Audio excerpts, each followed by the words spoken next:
Imagina uma mola, tá? Eu tentei buscar alguma mola aqui dentro de casa, mas eu não achei nenhuma, assim, pra dar de exemplo. Então vocês vão ter que imaginar, tá? Imagina uma mola, tonhonhó, tipo amortecedor, tal, etc. Essa mola em estado de repouso, digamos que ela tem mais ou menos esse comprimento aqui, sei lá, vai, um tamanho X determinado. Se você comprime essa mola, se você espreme ela, deixa ela bem apertada, assim, ó, bem no cantinho, e de repente você solta ela. O que acontece com a mola? Ela volta para o estágio de repouso? Não. Ela extrapola o estágio de repouso, volta para um pouco mais para antes do estágio de repouso, vai, volta, até que em algum momento ela vai parar de novo no estágio de repouso. Ela vai chegar num equilíbrio. Mas antes de chegar nesse equilíbrio, ela primeiro tem que fazer esse movimento. E vocês vão entender por que eu estou querendo dizer isso agora. Olá pessoas, esse aqui é só mais um vídeo meu aqui pra internet. E, pois bem, eu já estava cozinhando esse tema fazia um tempo, eu ia soltar esse vídeo um pouco depois, eu resolvi soltar ele um pouco antes, porque teve motivo para isso, tá? Então eu acho que era uma boa já desovar isso aqui logo.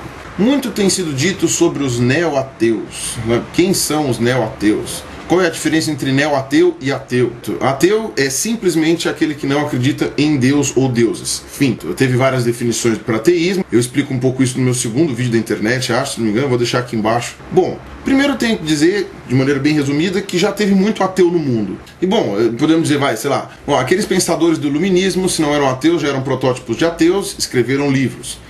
Sócrates foi um ateu a seu modo, né? Foi contra as religiões vigentes na sua época, se é que Sócrates realmente existiu, mas não importa, pelo menos Platão escreveu um livro. Você tem os ateus do final do século XIX até a metade do século XX, que foi naquele boom de ciência e tecnologia, quando o pessoal achava que a tecnologia ia salvar o mundo, ou ia ser era a maior novidade que existia na época, e você também teve um monte de ateus escrevendo livros. Aí você teve aqueles ateus que foram obrigados a ser ateus por causa de regimes totalitários, esse daí eu não vou falar já, e você teve o último movimento ateu, que foi motivado principalmente pela queda das Torres Gêmeas no 11 de setembro de 2001. E aí esse movimento que foi convencionado de chamar de movimento neo-ateu. Por que as pessoas dizem que isso é um movimento ateu? Porque houve uma mobilização em massa dos ateus contra alguma coisa? Porque teve passeatas, revoltas? Aumentou o número de ateus na população? Não. Simplesmente porque os ateus fizeram o que eles sempre fizeram.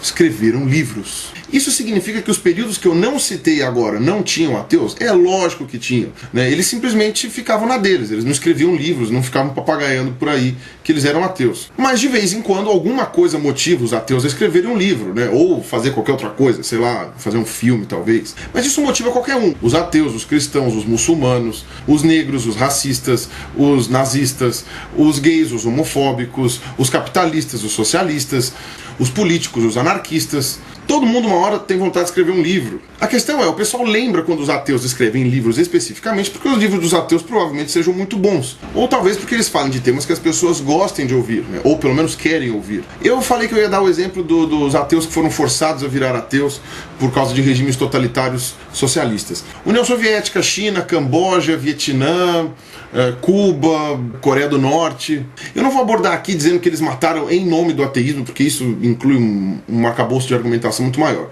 Mas uma coisa é fato, não pode ser negada. Se não em todos esses países socialistas, a grande maioria deles, a religião foi proibida. Isso não tem o que negar. Quando a religião foi proibida, as pessoas se transformaram automaticamente em ateias? É claro que não, né? Isso não aconteceu. O problema é que, já que as religiões eram proibidas pelo Estado, as pessoas deixaram de professar as suas religiões publicamente e passaram a professar elas dentro de casa, no cantinho, sem ninguém ficar sabendo, sem fazer muito alarde. Foi basicamente isso que aconteceu. É claro, as novas gerações que iam surgindo depois, né, durante o regime, já eram um pouco menos religiosas porque elas tinham menos contato, né, com aquela religião pública e tal. Então, ok, isso daí realmente é natural, vai acontecendo. Mas tanto é que os movimentos socialistas não ajudaram a erradicar a religião dos seus países, né, ou não fizeram com que elas sumissem, que assim que, por exemplo, o bloco socialista soviético se dissolveu, a primeira coisa que o pessoal fez foi reconstruir todas as igrejas que tinham sido destruídas. Ou seja, as pessoas continuavam tendo suas fés, continuavam tendo suas religiões, elas simplesmente eram proibidas de demonstrar isso em público. E aí depois, com o fim do socialismo oficial,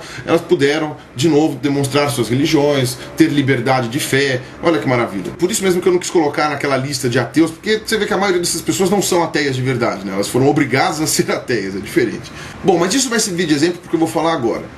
Imagina o resto do mundo, o mundo que não foi socialista. Ser ateu foi considerado crime por muitos séculos em diversos lugares, especialmente em lugares em que discordar da religião oficial seria o mesmo que discordar do poder do rei, né, no caso, ou do imperador, que ou era o representante oficial de Deus, né, ou era a personificação da própria divindade, né? Então, que nem acontecia no Egito Antigo, que nem acontecia no Japão antes da Segunda Guerra, que nem acontecia no Sacro Império Romano Germânico, que era ditado pela Igreja Católica, que nem acontece na Inglaterra Anglicana, por exemplo, né, que nem, pelo menos, acontecia.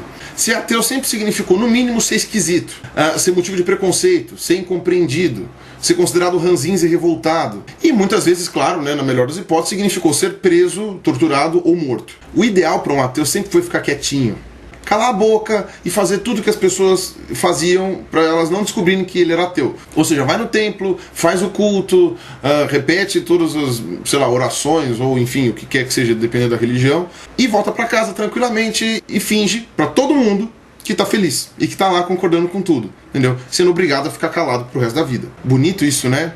Multiplica isso por séculos, milênios. Legal, né? Pessoas foram expulsas de casa, perderam amigos, apanharam na rua, caíram no submundo, situações de autodestruição, talvez até por própria falta de opção. Às vezes foram torturadas fisicamente, mas principalmente psicologicamente. E, enfim, no fim das contas acabam caindo, na melhor das hipóteses, na solidão e no ostracismo, graças à intolerância dos religiosos. Sabe, é a mola sendo comprimida, sendo apertada, sendo exprimida. E quando estoura? Quando um ateu resolve escrever um livro. E geralmente quando ele escreve esse livro, ele está revoltado com o universo religioso que está em volta dele. Por isso que geralmente os ateus são considerados revoltados, porque eles só aparecem nesses momentos. E o último grande movimento de escritores escrevendo livros ateus foi motivado pela queda das Torres Gêmeas nos Estados Unidos, no dia 11 de setembro de 2001. Aquele apelo religioso, tanto o que motivou o próprio atentado, quanto a reação da direita conservadora evangélica ortodoxa lá dos Estados Unidos, foram deixando os ateus com raiva. O saco deles foi enchendo,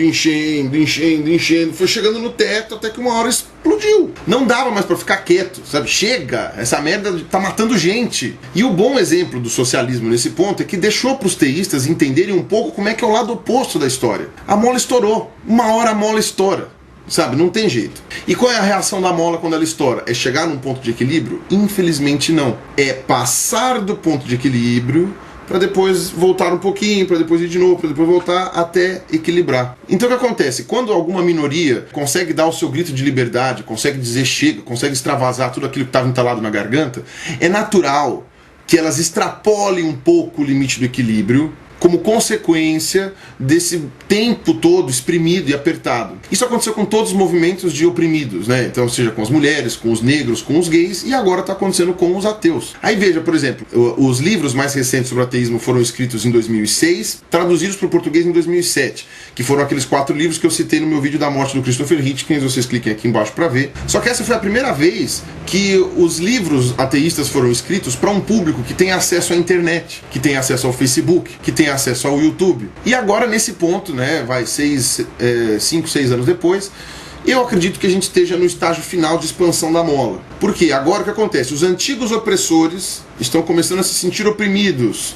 E eles estão de novo empurrando a mola para dentro, que em algum momento vai chegar até um pouco antes do nível do equilíbrio, para depois voltar de novo e fazer aquele vai e vem mais leve até tentar chegar utopicamente num ponto de equilíbrio. Lembrando que muito provavelmente os ateus sempre vão ser minoria, tá? Eu explico isso daí em outro vídeo, mas é importante lembrar porque as minorias sempre vão ter a tendência a ser oprimidas pela maioria. Sabe, isso é natural e na sociedade sempre vai acontecer isso daí. Mas isso não quer dizer que esteja certo, isso está errado e sempre vai ter que ser combatido. Outro ponto que precisa ser abordado também é o ponto da novidade. Todo mundo fica chato quando descobre uma novidade, não tem jeito. Digamos que você começa a ouvir uma banda nova que você não conhecia antes e você adora essa banda. Você vai ter a tendência natural de querer espalhar essa banda para todo mundo, sabe? De querer ouvir ela sem fone de ouvido, de querer que todo mundo compartilhe do seu momento de alegria e satisfação intensa ao ouvir a sua nova banda. Isso porque talvez haja algum componente intrínseco no ser humano que faz com que você desesperadamente corra atrás de um grupo para se incluir. E como você gostaria muito de estar em um grupo que goste dessa sua banda, você vai querer trazer aquelas pessoas que você já conhece para dentro desse seu grupinho que você está criando. Isso pode funcionar de vez em quando, mas na maioria das vezes dá errado. As pessoas ficam com raiva de você, porque você está chateando elas. É a mesma coisa quando você assiste um filme novo ou sei lá, um seriado, né, que agora tá mais na moda, você também começa a ficar meio fanático com isso, ou quando você vira vegetariano. Enfim, é normal que as pessoas, quando descobrem uma novidade, que elas queiram ficar um pouco mais animadas, mais empolgadas. É chato, é mala, mas é normal. Do mesmo jeito que, se por um acaso você que está me ouvindo, em algum momento da sua vida você se converteu a uma religião diferente, eu garanto para você que pelo menos por alguns meses você foi uma mala sem alça. E assim, provavelmente é ponto pacífico isso para qualquer pessoa com quem eu vá perguntar. Você, em algum momento, você tentou convencer as pessoas que você estava certo e tentar passar para as pessoas aqueles argumentos que te convenceram, né? Por que aquilo lá era tão bom assim. A mesma coisa acontece com os ateus. Quando o ateu realiza que ele foi enganado a vida inteira, ele quer abrir os olhos de todo mundo, desesperadamente. Ele quer que todo mundo compartilhe esse pensamento com ele, sabe? Ele quer passar isso aí para os outros. Isso é fase, isso é mala, isso é chato, mas isso é fase. E fase passa, tá? Isso passa. Mas não é porque é normal, não é porque é esperado, não é porque é o resultado de anos e anos de opressão que esses excessos que eventualmente acontecem devem ser relevados ou tolerados, né? Isso é bem diferente. E nada melhor do que um ateu para mostrar quais são os erros mais comuns que têm acontecido com relação à divulgação do ateísmo, tanto em argumentações quanto em atitudes. As argumentações eu não vou falar agora, eu vou fazer um outro vídeo sobre os argumentos que os ateus não devem usar, tá? Eu acho que talvez seja útil, mas não vai ser agora, senão o vídeo vai ficar enorme. Mas eu vou falar algumas atitudes que estão acontecendo e que eu vejo como erradas dentro do movimento ateu. O primeiro, que provavelmente é o que mais as pessoas devem reclamar, são os posts da ATEIA, né? A Associação de Ateus e Agnósticos do Brasil. É importante que a ATEIA exista, tá? A ATEIA ou qualquer outra associação ateísta, é importante ter uma associação que represente os interesses de um grupo, sabe? É sempre importante, ainda mais quando é uma minoria. E eles, a gente pode até argumentar se isso é o intuito de uma associação mesmo, se é só ficar colocando post no Facebook,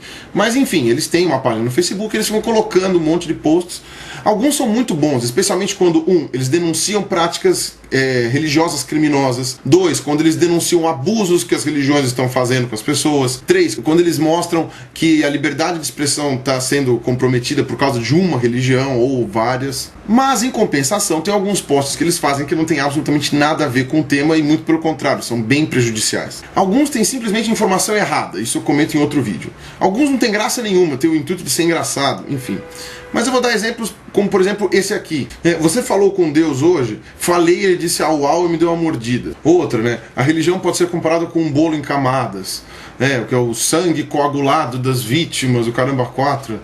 Enfim, esse tipo de coisa. Outro é esse aqui, comparando a morte do arcebispo Dom Eugênio Salles com o Niemeyer, que ainda está vivo e é ateu. Enfim, é um argumento completamente falacioso, não quer dizer absolutamente nada. Outro é o fanático religioso, que age como um zumbi, que não tem cérebro e também quer comer o cérebro dos outros. Quer dizer, até que tem uma sacada meio criativa. A outra falando qual é a sua religião, o cara fala não, obrigado, eu raciocino, querendo dizer que quem tem religião não raciocina, sabe? Esse tipo de post, eles às vezes podem até ser engraçadinho, alguma coisa assim, mas eles fogem do propósito. O propósito qual é? É igualdade, né, para que as pessoas reconheçam os ateus como iguais aos teístas, como tendo os mesmos direitos, e tendo o direito até de se expressar claramente.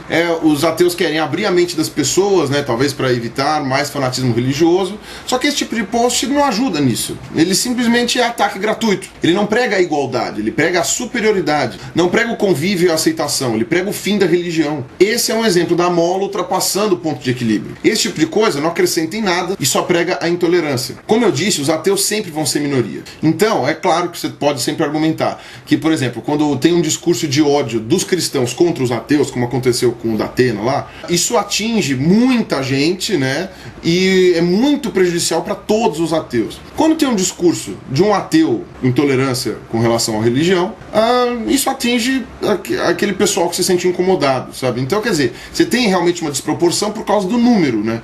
Mas mesmo assim, isso não quer dizer que esse tipo de atitude tem que ser tolerado ou aceitável. Sabe, aquilo que eu falo de defender uma causa com mentiras ou distorções, que nem eu critiquei o Gary Yourofsky lá nos meus 2 vídeos sobre o vegetarianismo. Isso mais atrapalha uma causa do que ajuda. Defender uma causa sem propriedade só piora as coisas. Você perde a razão.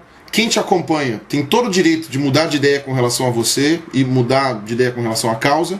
E principalmente você dá munição para aquelas pessoas que pensam diferente de você, no caso os religiosos, para bombardearem contra os ateus. Quando você é uma minoria, ainda mais uma minoria oprimida, você tem obrigação tripla de se comportar de maneira exemplar. sabe? Contra aquele estigma que você tem, que nem eu falei no meu vídeo sobre as revoltas na USP. Se você ultrapassa muito essa linha, vira um exemplo de intolerância ao teísmo.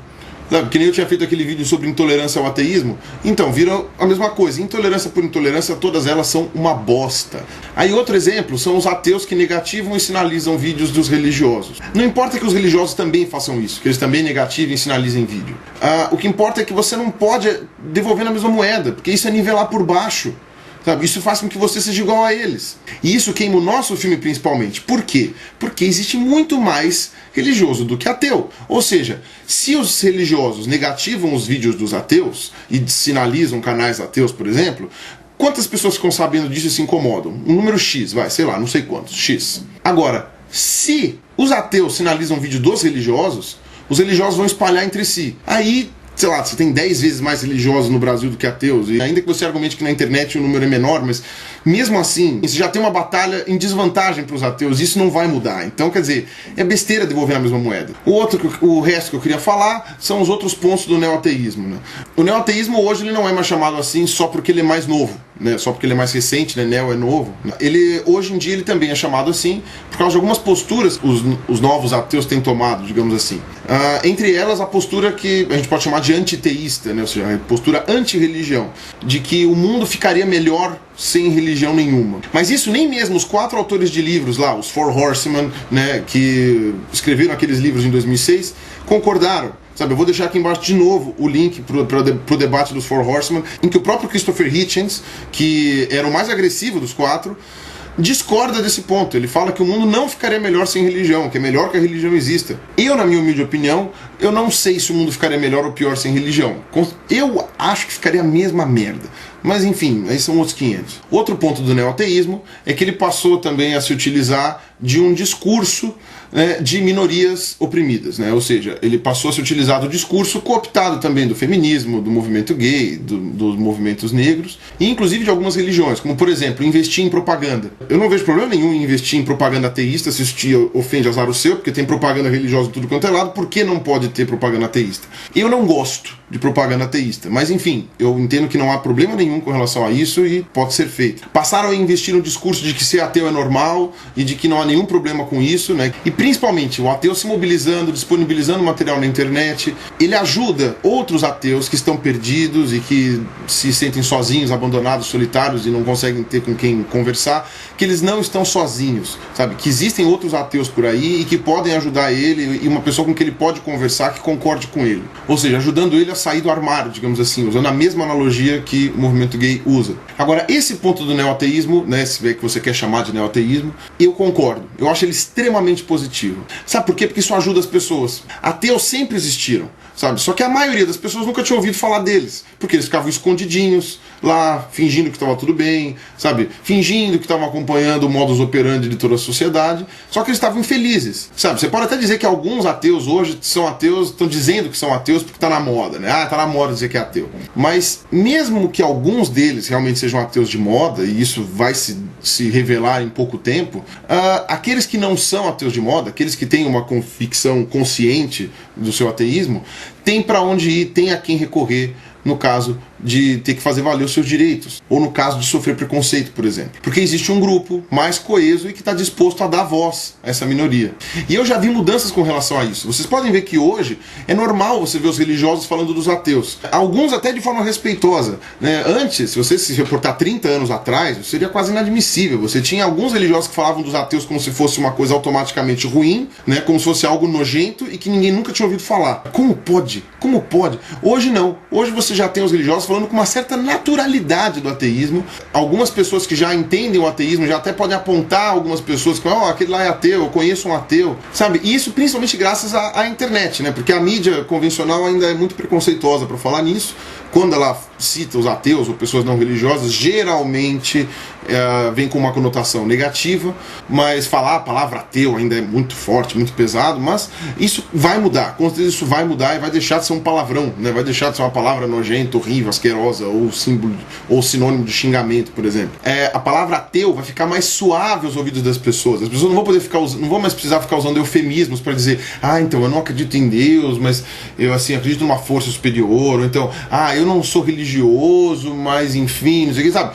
Você vai poder falar que é ateu sem que as pessoas tomem um susto e fiquem olhando pra você com cara de bunda. Isso é uma consequência positiva das mobilizações ateias ao redor do mundo. Acostumar as pessoas a enxergar esse grupo numeroso que existe e que antes tinha que ficar se escondendo. Em breve, muitas famílias que hoje não aceitam ter um membro ateu vão conseguir aceitar, vão conseguir entender que haja um ateu na sua comunidade e, enfim, talvez seja uma vida mais feliz para essas pessoas que podem finalmente dizer no que elas não acreditam. E é muito difícil você conseguir chegar nesse nível sem você ficar falando sobre ateísmo. Você tem que falar sobre ateísmo o tempo inteiro e de vez em quando você tem que cutucar efetivamente a intransigência religiosa, especialmente evangélica, né, aqui no Brasil, que são os mais agressivos com relação ao ateísmo, que ainda enxergam, sei lá, um ateu como um filho do capeta, um emissário do demônio, sei lá, uma pessoa que deve ser evitada, rejeitada, ou então que você tem que manter distância, alguma coisa assim. Mesmo porque você não é obrigado a manter a mesma religião ou opinião religiosa durante toda a sua vida, sabe? Nada te impede de mudar de religião durante a tua vida, ou pelo menos nada deveria te impedir, né? Então um ateu pode virar católico, um católico pode virar evangélico, um evangélico pode virar espírita, um espírita pode virar um bandista pode virar ateu. Ou seja, você tem que ter essa tolerância religiosa, porque um belo dia pode até ser você, sabe? Você não sabe, né, o que vai acontecer amanhã. Mas lembrando, esses esforços que estão sendo feitos para fazer com que o ateísmo seja mais bem visto, ou pelo menos seja tolerado como natural e normal no meio da nossa sociedade, não pode ser alcançado com mentiras, com distorções, com exageros, com falácias e etc. A gente tem que ser honesto na hora de fazer isso, porque é pra gente fazer o nosso papel, para defender o nosso lado. É normal a mola esticar um pouco além do ponto de equilíbrio, principalmente no começo, mas a gente tem que lembrar que o nosso objetivo não é acabar com as religiões, ou pelo menos não deveria ser. O nosso objetivo é atingir um ponto de equilíbrio, para que todo mundo possa ser feliz do jeito que quiser. O resto é consequência, tá? Bom, então obrigado, espero ter conseguido passar o meu recado aí para vocês e um abraço para vocês.